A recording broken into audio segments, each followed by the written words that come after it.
In the heart of Eastern Africa, surrounded by hills that kissed the clouds and rivers that whispered secrets to the wind, lay the peaceful village of Umuofia. It was a village known for its festivals, wise elders, and a people who respected tradition. There lived a kind and beautiful girl named Amora, the only child of Chief Obi, the village's respected leader. Amora's mother, Mama Adis, had died when she was only 7, leaving behind a gaping silence that even the birds refused to sing through for weeks.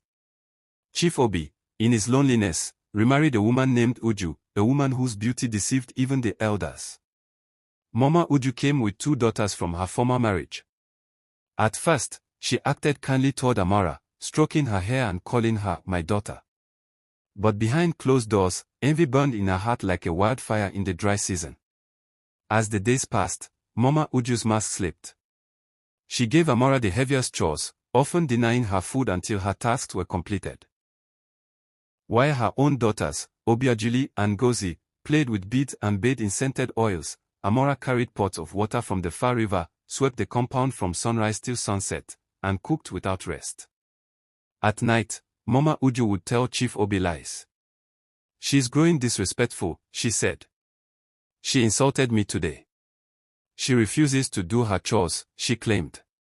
"She looks at me with hatred in her eyes." Chief Obi, caught between love for his daughter and trust in his new wife, began to distance himself from Amora.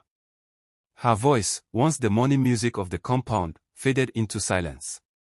One market day, when the sun was red with heat and the birds flew low, Mama Uju devised a plan to rid herself of Amora forever.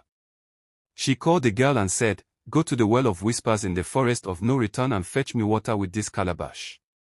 If you return empty, don't bother coming back." The villagers who overheard gasped. The well of whispers was a sacred, forbidden place.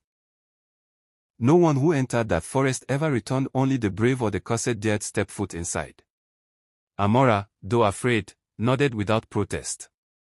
She took the plain calabash and left at dawn, barefoot, carrying only a small satchel of dry gari and hope. The forest was dark, even in daylight. The trees stood like ancient spirits watching every step. Strange whispers followed her. "Turn back. Turn back," the wind hissed. But she remembered her mother's voice. "When the road is darkest, that is when you sing, my child." So she sang.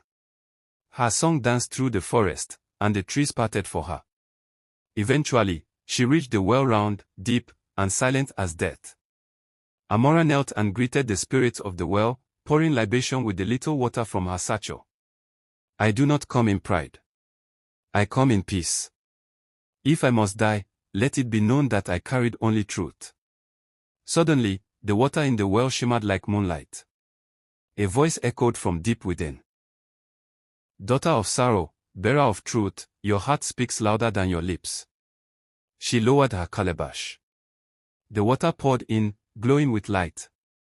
As she lifted it, the calabash hummed and whispered, "I carry your truth. Let no lie cover your face again." Amora returned to the village. Her body was tired, her feet swollen, but her spirit stood tall. Mama Uju ran to her with faint concern. "Did you bring it? Or did you fail me like always?" But before Amora could speak, the calabash began to glow and then it spoke. "Wickedness lives beneath this roof. Mama Uju starves the girl. She whips her when the moon rises. She lies to Chief Obi. She sent Amora to die." The entire compound froze. Villagers gathered. The voice of the calabash rang louder. "Mama Uju stole food meant for the poor. She curses behind the mask of prayer. Her hands are not clean." Mama Uju screamed and grabbed the calabash, smashing it against the ground. But even in pieces, the voice rose. "You can break the shell, but not the truth." Chief Obi collapsed to his knees. The elders were summoned. After long deliberation, and consulting with the village oracle, Mama Uju was banished from Umuofia. Her daughters were sent to live with her brother in a distant village, where they would learn humility and hard work. Amora was restored to her rightful place. Chief Obi wept as he begged his daughter for forgiveness. "I was blind, my child. But you carried the truth even when the world turned its back. Amora forgave him. She asked only that a shrine be built near the Well of Whispers to honor the spirits that saved her. Years passed. Amora grew into a wise woman, beloved by all. She became a healer, a counselor, and eventually, the first woman in Umuofia's history to sit in the Council of Elders. She was called Enenioma, meaning the good mother, for she raised orphans, helped the broken, and taught young girls never to let injustice silence their voices. People came from far and wide to hear her story, and children would sit beneath the baobab tree where she told it, clutching their ears in wonder. And so it is said across the rivers and hills of Umuofia. Truth, like water, always finds a way to rise.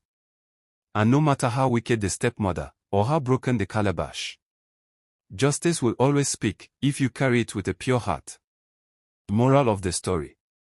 Even when you are surrounded by lies, never let go of your truth. In time, it will defend you louder than any voice in the village.